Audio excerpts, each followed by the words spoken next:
Deus perdoa você, agora você precisa se perdoar. Você já ouviu essa frase antes? Nós vivemos numa época em que os conselheiros se multiplicam, não é? Há tantos conselheiros, há tantas pessoas supostamente aconselhando as pessoas sem nenhuma base bíblica. Eu acho que a maioria pode ser bem intencionada, pelo menos nós queremos crer que sejam bem intencionadas, apesar de não estarem de forma nenhuma sendo dirigidos pela palavra de Deus, pela Bíblia. Então elas dizem: Deus perdoou você, agora você precisa se perdoar.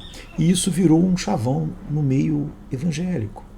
Então, quanto mais nossa geração terapêutica ouve esse tipo de conselho, mais lhe parece perfeito. A pessoa diz a si mesma: todos nós cometemos erros. Afinal errar é humano. Eu preciso aceitar o fato de que não há nada que eu possa fazer para consertar o passado. Esse sentimento de negatividade, de fracasso, desculpa, vergonha, culpa,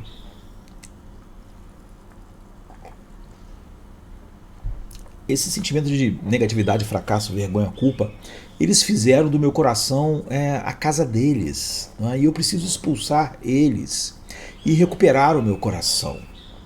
O que importa se os outros me perdoarem, ou se até o próprio Deus me perdoou, se eu ainda continuar retendo o perdão a mim mesmo.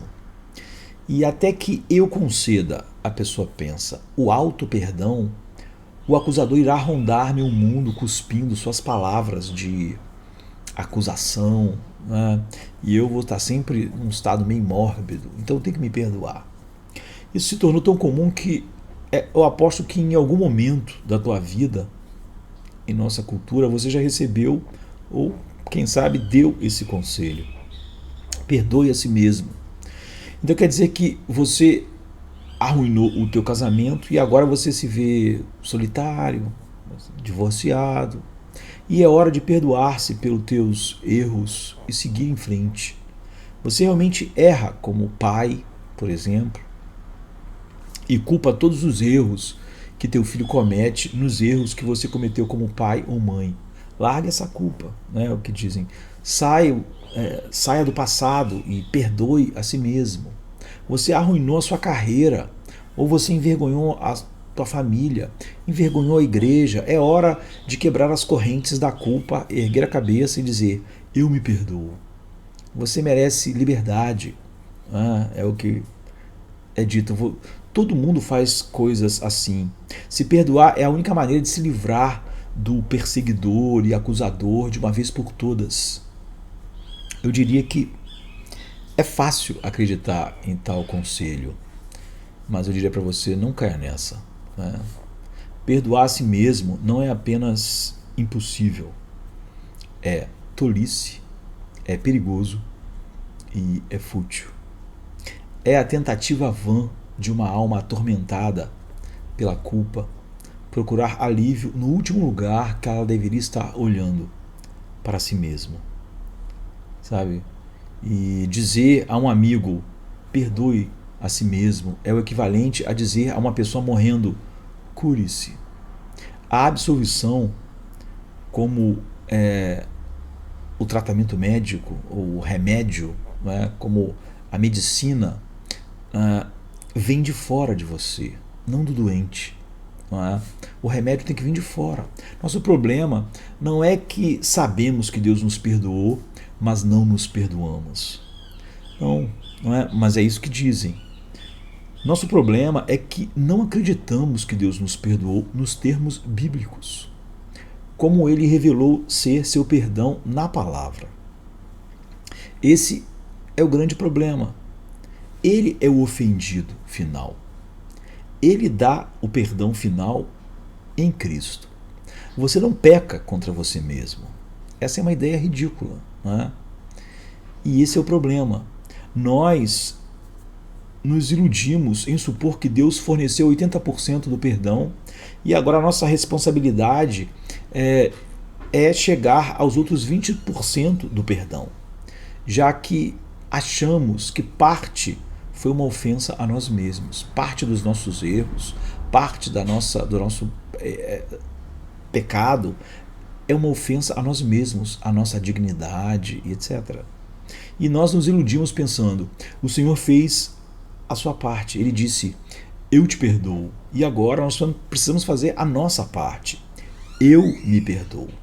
Esse pensamento que se tornou tão comum é muito pior que autoilusório, é autodestrutivo, não é? No final, acabamos nos transformando no rabo humano, entre aspas, querendo abanar o cão divino, entre aspas, sabe? Como a expressão do rabo querendo abanar o cão. Quando Deus perdoa, Ele perdoa completamente. Davi não tem que se perdoar pelo pecado dele, porque ele não era a parte ofendida pelo seu pecado. Não foi a glória de Davi que foi desprezada. Não foi a dignidade de Davi que foi desprezada, mas a de Deus. Não é? E quando Deus perdoa, Ele perdoa completamente. Não há uma deficiência no perdão de Deus em Cristo, nem 20% de deficiência, nem 10%, e nem 0,000% de absolvição que nós precisamos que possa vir de nós mesmos para encerrar o negócio. Todos os atos sombrios que trazem ruína e trazem desastre aos casamentos e famílias e carreiras, ao testemunho da igreja, todas as mentiras e enganos, toda a vergonha e mágoa e arrependimento que nos acontecem depois, tudo isso Deus perdoou de uma vez só, né? Porque Ele transferiu todo esse mal para um homem perfeitamente justo que voluntariamente deu sua vida em nosso lugar. Mesmo que os outros se recusem a nos perdoar, nós descansamos. Porém, descansamos pacificamente na única absolvição que importa, não é? A que o próprio Jesus dá da sua sangrenta cruz, da onde flui o seu amor maravilhoso, não é? Expiatório. Quando o acusador aparecer, empurre em direção a ele uma cruz coberta de sangue. E ele vai desaparecer na escuridão da onde ele veio. Ele não pode nos causar mais danos, não porque nós nos perdoamos. Porque a única arma de Satanás, nossos pecados, foi arrancada de suas mãos por uma mão com cicatrizes eternas, que diz, quem fará alguma acusação contra os escolhidos de Deus? É Deus quem os justifica. Quem os condenará? Foi Cristo que morreu, e mais, que ressuscitou, e mais, está à direita de Deus e também intercede por nós. Romanos 8, 33, 34. Então, os lábios sombrios do acusador, que acusam, eles foram costurados por aquele que, como uma ovelha muda diante dos seus tosqueadores, foi conduzido como um cordeiro mudo para o massacre salvador. Então, os capítulos do nosso passado sombrio foram expurgados do registro biográfico para sempre.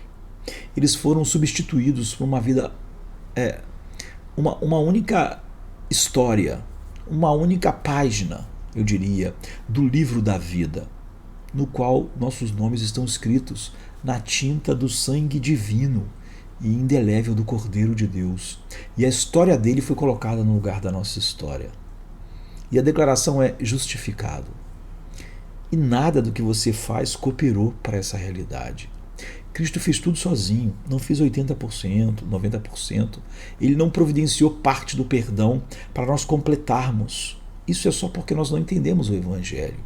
E estamos falando mais sobre, em termos do humanismo secular, da psicologia secular, do que da linguagem bíblica. E nele, em Cristo, o Pai nos perdoou. O humanismo secular centrado no homem sempre traz conceitos mortais para o cristianismo. Então, esqueça qualquer conceito que não vem da palavra de Deus para tentar obter a paz que nossos corações precisam e que não pode vir de outro lugar a não ser da cruz de Cristo. Amém. Venha se cansado estás, e eu descanso darei.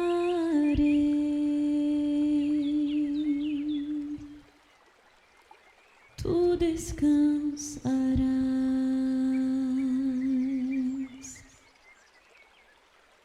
Venha a mim se não tens paz, e eu darei paz sem fim. Terás paz sem fim. O meu jugo é leve, o meu fardo graça dá. Tome tua cruz, te darei a paz.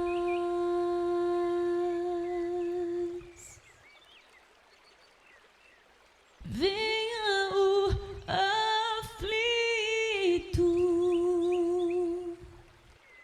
e lhe darei paz,